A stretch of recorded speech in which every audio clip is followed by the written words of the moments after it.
and we are recording. All right, Zensko here with Zensko's Adventures on YouTube, and those who will be watching on Facebook later on the Reverse Impact OKC. And I am here this morning with a family, the Stowers family, right here in Oklahoma City. And we're going to talk to Dad here in a minute because Dad makes me really feel old. Shannon was a student of mine back in the 90s, the 1900s, Jackson Middle School. In my first years at Jackson, a long time ago. I was actually 20 years at Jackson Middle School, now the last 10 years at Capitol Hill. And we are going to be sharing the story of Christopher. And Christopher Stowers was the oldest son of Shannon and Destiny Stowers, and we're going to be talking about a poison that is killing our kids. It's just what it is. It's killing our kids. I hadn't seen Shannon in a long time. Saw him about a month ago at a funeral for Lincoln Holman, who was another student of mine in the 2000s, who died of fentanyl. And fentanyl is what we want to be talking about over the next 3 weeks. But I want you guys to hear from a family who has experienced this firsthand, who saw this drug and all of its disgusting poison and had to live through it all the way to the end. So, Shannon, I'm gonna start by talking with you a little bit about what life was with Chris. And what we want to do is I want you guys to tell me about Christopher. Tell me who he was. Tell me as much as you can. I haven't met him, and I want to meet him on this side of eternity. So I want you to make him come alive. I want you to tell me who he was, what he was like as your son, your oldest. Well, I'm start off with saying Christopher was a big part in saving my life, because when I was a young man coming from the South Side, you get into all kinds of things, pick your poison. It's very easy to get caught up in anything over on the South Side. Well, I had Christopher when he was born. That's when I decided to change my life. So first of all, he saved my life. That's who he is to me. He made me become a man. So outside of me, what I know of Christopher, he's everybody's friend. He was such an easy person to get along with. And when I say everybody's friend, I'm dead serious about him being everybody's friend. He was everyone's favorite nephew, favorite brother. That's not really, but he was just everybody's guy. He was cool with it. Anything he wanted to put his mind to, he was good at it, and just good at making someone laugh.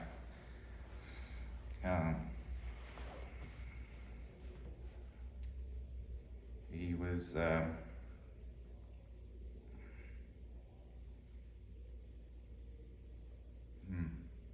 Tell me a funny story.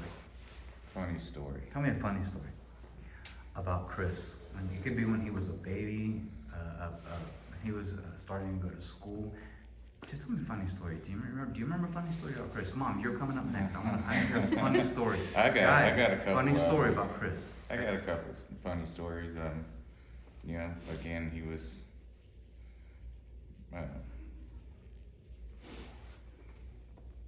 wanted to change my life around, and of course we're riding through Will Rogers courts one day. Okay. And he's still a baby in the car seat. Cops light me up.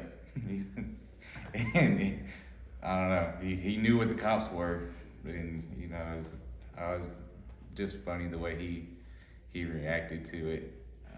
I'm looking in the rear view mirror and he's turning around. being pulled over. That's one funny story. Another funny story, we were out in Arizona, coming back from California in a big truck, 18-wheeler. Okay. He used to go on the road with me a lot. Cool. It was middle summer. If you guys haven't been to Kingman, Arizona, or Needles, California, it is hot. It's hot out there. We got off on the exit ramp. I knew I was low on fuel, stopping to get a couple gallons real quick to get us to a better place to purchase some fuel. It's different areas, fuel prices different. Get off on the exit, and we run out of fuel. I'm upset. I'm still young. I'm not perfect. I'm upset. Tell them, come on. I can't leave them in the truck because it's hot. Right. So we got to walk. It's about a half a mile in the desert. We walked down there. Luckily, they have a couple of big fuel jugs, and we had to make 2 trips to get enough fuel, because to start a diesel truck, you got to put quite a bit of fuel, and fuel is pretty heavy. It's 8 pounds a gallon, by the way. So I mean, you got walking half a mile, 40 pounds of diesel in your hand, each hand. Funny part about it is not the running out, but there was this lizard that was just following us all the way to the truck stop, and he was sitting here playing with it, and I'm getting mad at him. Come on, man. It didn't just follow us there, followed us back to the truck, back to the fuel station again, and then back. So that's one of my funniest stories with him, and we joked about it. He never forgot about it. I never forgot about it. I wish I could have handled it differently, but that's just one of those father-son deals, you know. Yeah. How old was he? He was probably 10. Okay. Yeah. Okay. Wow. 10, following dad, getting diesel. And the dad. Yeah. That's memorable. Yeah. That's memorable. All right, Mom. What you got? What you got for Chris? What do you remember about Chris? You said you were really close to him. Yeah. Christopher helped me become the mother that I became. Mm-hmm. My favorite memories with him is more when he was younger. Watching him help me take care of the kids. He would help out a whole lot, because his dad used to be over the road all the time. So it was me and the kids most of the time. He liked Spider-Man a lot. Spider-Man? Yeah, when he was younger. It was hard talking. Sorry. It's okay. It's okay. When you got a open wound and you gotta get in there and you gotta clean it out, it's not easy. Healing is difficult, but it's so rewarding. I promise you, you will get better. I promise. Christopher was my best friend. There's a connection between mother and son that it's hard. And I've heard there's a relationship that the mother-son relationship is so different from any other relationship. I have a really strong relationship with my boys, but at the same time I understand it. It's he came from you. You birthed him. Tell me, what's something that people don't know about him that's on the light side, that's on the funny side? I mean, he likes Spider-Man. Yeah, in video games. He liked video games, skateboarding. He used to like drawing a lot. He used to always draw me pictures all the time. Do you still have some of those? Yeah, I do. I have a lot of his drawings. Okay. Would you bring those up sometime and let us see them and share them? I think that would be really good. Yeah, I could do that. I think it'd be really good. Share that with the world. Okay. Yeah. He was just a very loving person. Especially when he got older. And I used to get on to him sometimes because I felt like he was taken advantage of by some friends, but he didn't care. That's just who he was. Right. And I respected that too. But I was just kind of trying to take care of him. Yes, yes. But if he had the money and stuff, he always wanted to buy his friends something. He always wanted to take care of them. He was just that kind-hearted. So not selfish. No, he wasn't selfish No. at all. Okay. No, and that's good. So sometimes your concern was that he was given too much. Yeah. Too much, yeah, and 'cause people I know take how- advantage of it. Yeah, yeah. Okay. It's part of getting along with everybody that, you know, it was a good thing and it was a bad thing too. Yes. Yeah. Well, the thing is, I mean, as parents, we don't want to see our kids being taken advantage of. Right. But at the same time, when they're so friendly and outgoing, so that's a different perspective. We probably wouldn't have seen that. Yeah. So he would give sometimes maybe to his own detriment a little bit, Yeah. but he would give. Mm-hmm. Okay. All right. Well, hey, let's go to down here. We got the perspective from the kids. Let's go with Mary. Mary, do you remember something cool, something funny about your brother that you would like the world to hear, that only you can share? This one time he was fighting Spider-Man on the bunk bed, and he tried jumping off. And he used to show off his cool moves, and he ended up falling, and he fell down his butt, and he said, "Ow, my chicken butt." So he was trying to jump and be like Spider-Man? Yeah. And this one time he was trying to show off his sick moves to, like, whenever he was skateboarding, he ran into a pole instead. Like, he was trying to jump off the skateboard. But then that happened. Okay. You remember that, huh? It seemed like it happened just the other day. Yeah. Keep that memory. That's cool. It's cool that you like skateboard. Did you guys ever go to the skate parks around town? Yeah. You did? Okay. Emilio, you're now going to be the little man of the house. So what you got about your brother? I remember one time we were just wrestling, and we were getting really at it, and then I accidentally punched him in the nose. Oh boy. And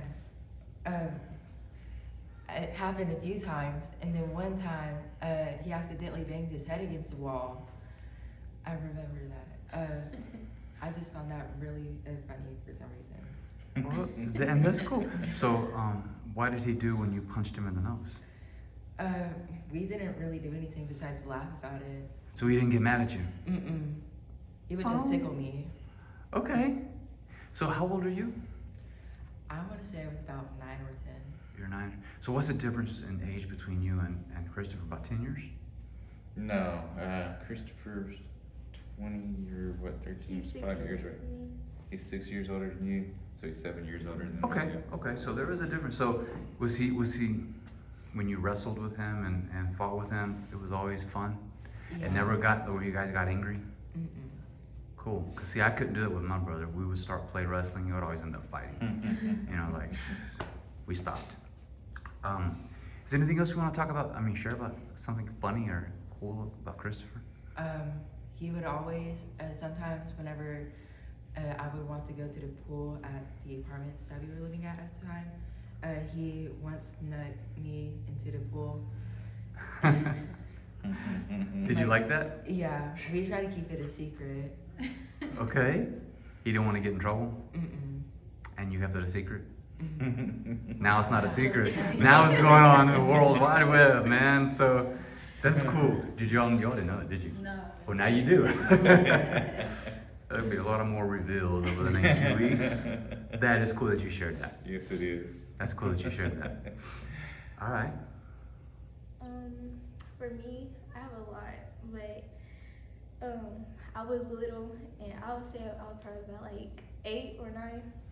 I had lice, and I had a DS, and I would record myself like voice memos, and I had a song. It goes, "I'm so sad, I'm so sad. I have hair lice in my head." And he played that audio in front of, I think it was Mom, and then he just started running around the house with that DS, playing the song over and over again. And there's this one time he fell off his skateboard, and he was going down a ramp, and he was just laughing about it. we made musicals, and before he went to work, that's his favorite thing to do with me. He made musicals and dance. We would sneak into mom's room to play the game at the old house, and we try not to wake her up. But every time we woke her up, Christopher would give her like feet massages or something. And then we would have to go out in the backyard play soccer. So, with you, is it more soccer or skateboard? Soccer. Soccer? Do you play soccer? No, I don't. I play more basketball and volleyball now. Okay. Was his favorite sport soccer or basketball? Basketball. It was basketball? Do you guys have a favorite basketball team? I think Christopher liked the Thunder. Thunder? I would say Thunder, yeah. Okay. You guys ever go to a Thunder game? Yeah. You did? Did he like it? That's something he enjoyed doing? Tell me real quick, what's something you enjoyed doing with Christopher? Something I enjoy doing with Christopher is probably draw. Okay. Or just spend quality time together, getting to know each other over again. Because you guys are the closest, right? You're the second one. Yeah. So it was you and him. So you were pretty close to Christopher. Yeah. Okay. Playing Mortal Kombat with Christopher, that was very fun. Okay. A little old school there. Yeah. That's cool. We still That's have cool. it. Yes. We still have it. Yeah. The Mortal Kombat. You still have the Mortal Kombat? Have you played it since? Sometimes I used to play with him earlier, but then I didn't feel like hooking up the PS3 back to my TV. Gotcha. I got lazy. Okay. Okay. Dad, back to you. There's a family out there who's gonna watch this. And it could be the Holmes. You and I met at a funeral. We re-met at a funeral. Yeah. And we'll get more into this next week. I want you to tell the family who's watching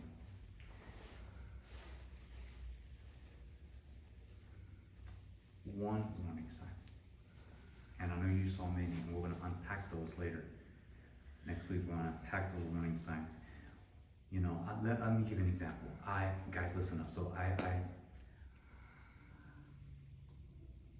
have a tornado phobia, and I live in Oklahoma. If you're like have a phobia of tornadoes, you should not live in Oklahoma, but that's where I came. Actually, I grew up in Panama, Central America, and that's where I grabbed this irrational fear of tornadoes. So, when do we have tornadoes in Oklahoma? When? Springtime. Spring, Oh, yeah. which is coming up next. May, yeah. Okay, and so what I do is in the spring I watch the weather. I learned how to. There's some websites you can go to. You can play with the weather models for forecasting. Like according to the weather models, we're going to get some snow on Tuesday.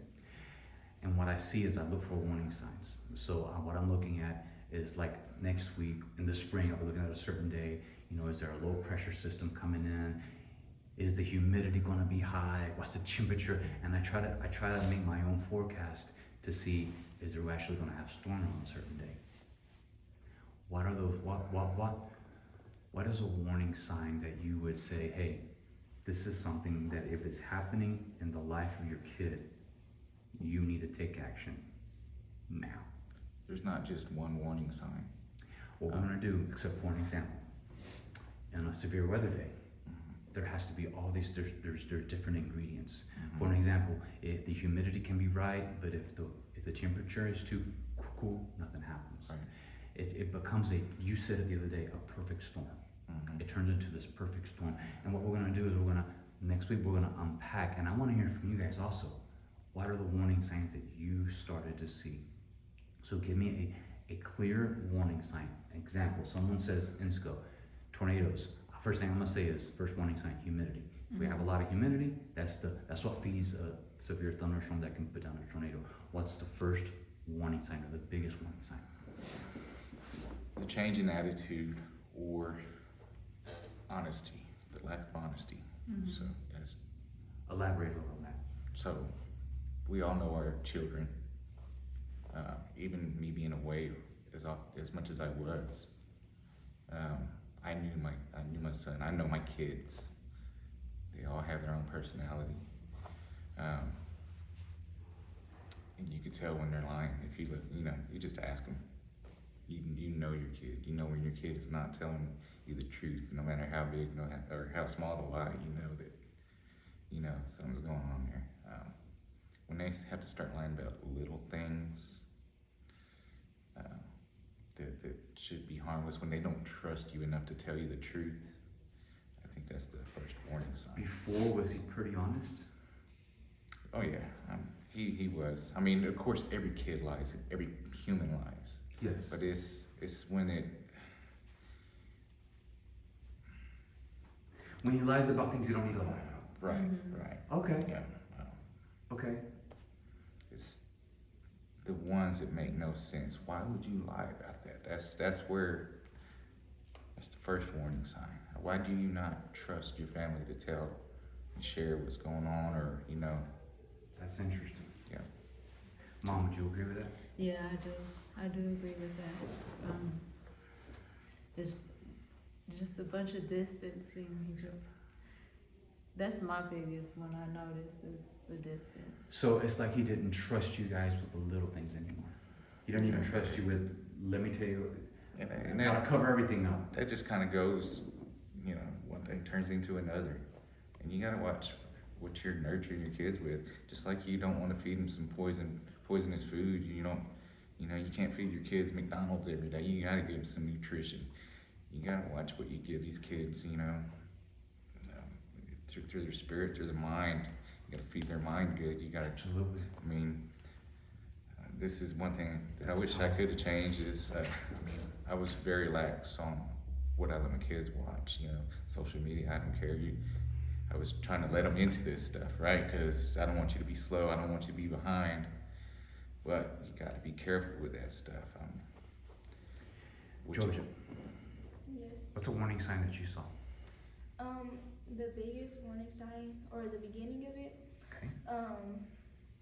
I would probably say he got really quiet towards the family.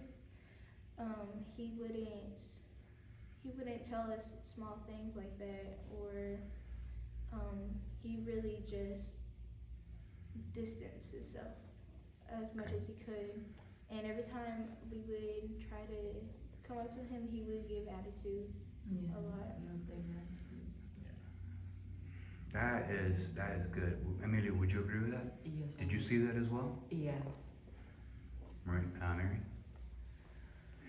That right there is huge. So, and again, we'll unpack more of this next week, because you talked about some of even the TV shows. You talked about that when we talked, and we're going to unpack that.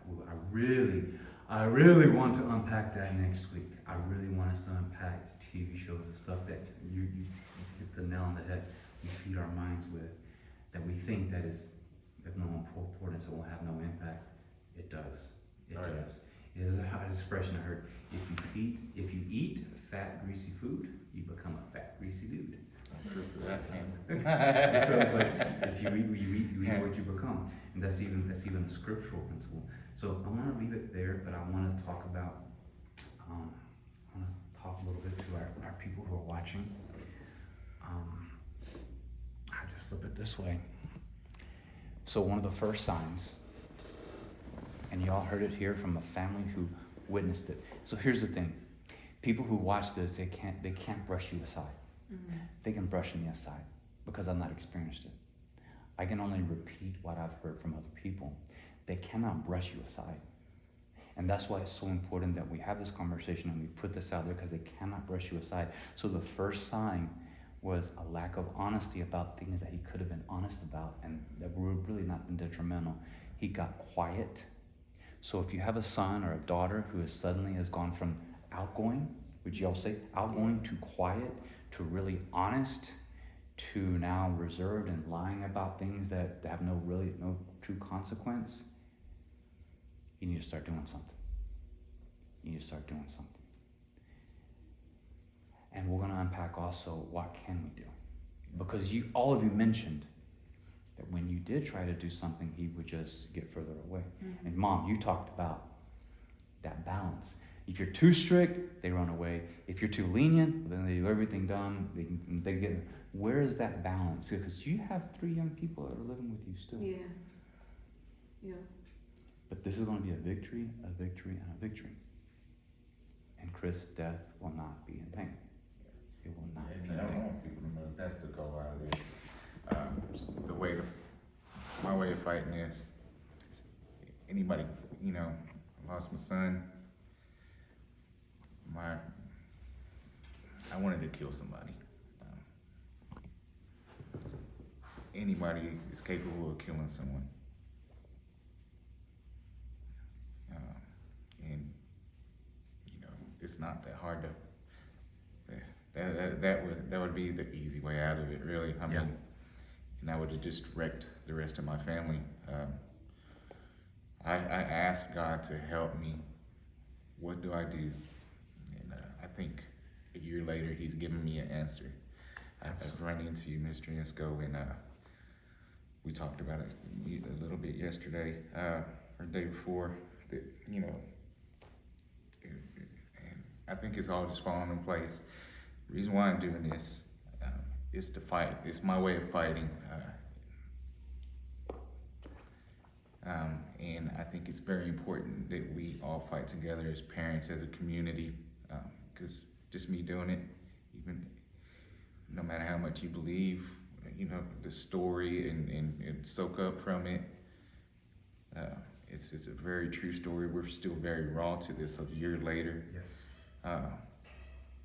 Just us doing it alone, it's not gonna take fentanyl off the streets. It's not gonna educate people about fentanyl. We'll probably never get rid of fentanyl, but we can change how people view it and make them aware that, hey man, this stuff really kills, and it affects more than just one person.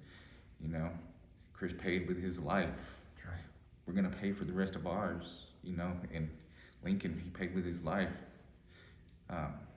His family's gonna pay for the rest of theirs. It hurts. Every day it hurts. It hurts randomly. I don't want somebody else to feel this pain. And I don't want some other dad to go through this and then, probably go and kill the person that gave it to him, ruin the rest of his family's life. And now he's in a, different kind of box. You're right. For what? So if we can all just fight the same fight, we can make a difference. One by one. Yeah. One kid at a time. One heart at a time. Yeah. And it's so admirable that your kids are here and are willing to join in this fight. In spite of your pain, moving through your pain, this will be very therapeutic, and it will help you heal. And like I told your dad, day before yesterday, you guys will eventually meet one kid who may come up and say, "Hey, I stopped because of your story." If it saves one person, I mean that one person It's worth it. is part of a generation. So I mean, that one person saves several people. Exactly. Exactly. So let's meet next Sunday, Lord willing. Again, let's go again. Georgia, glad you came. Glad you're here. I'm looking forward to hearing more from you and bring some artwork you guys did together. Okay. Emilio, thank you for speaking. Okay, he's your brother. Again, you the man of the house now when Dad's not around, right? Right? Those are big responsibility. Mary, you're quiet, but I want you to keep sharing. Okay? I like when you smile. And I notice when Mary remembers, she smiles. So that's cool. Mom, no idea what you're going through, but it's definitely not being vain. Anything else you want to say before we wrap up? You good? I'm good. All right. Well, guys, we will see you guys next week. And remember, wherever finds God finds life.